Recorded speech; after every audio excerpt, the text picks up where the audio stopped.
This is the moment a missile slammed into an Iranian base in Minab, a city in southern Iran, just over a week ago.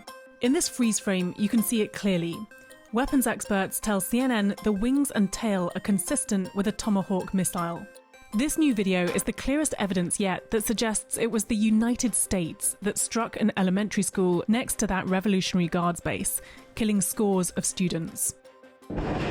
The US has been firing those Tomahawk missiles at Iran from ships and submarines for more than a week now. Israel doesn't use them, experts tell us. Mr. President, did the United States bomb a girls' elementary school in southern Iran on the first day of the war and kill 170 No, in people? my opinion, based on what I've seen, that was done by Iran. Is that true, Mr. Higseth? It was Iran who did that? We're certainly investigating.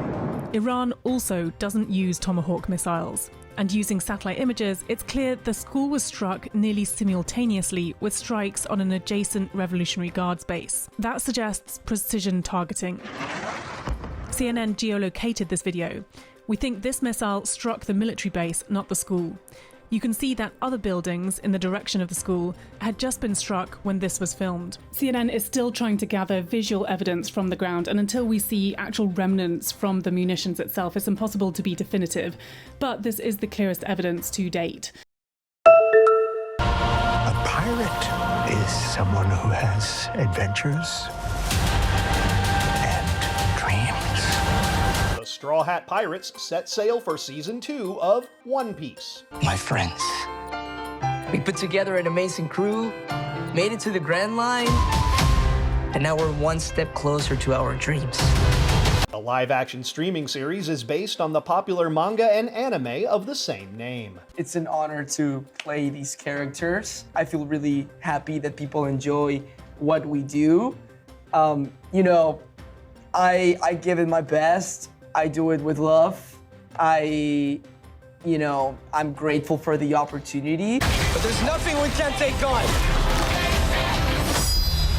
Together! Beat down time, baby. The show makes extensive use of practical effects and sets. It's such craftsmanship, and I often wish that they could take these sets and put them in an amusement park or put them in somewhere where fans could come and see just the level of quality that these things are made with. I was a fan prior to season 1, prior to it coming into a live action adaptation, and so every day feels like a dream. I feel like a lot of us feel that way. Sometimes you end up somewhere you never thought you would.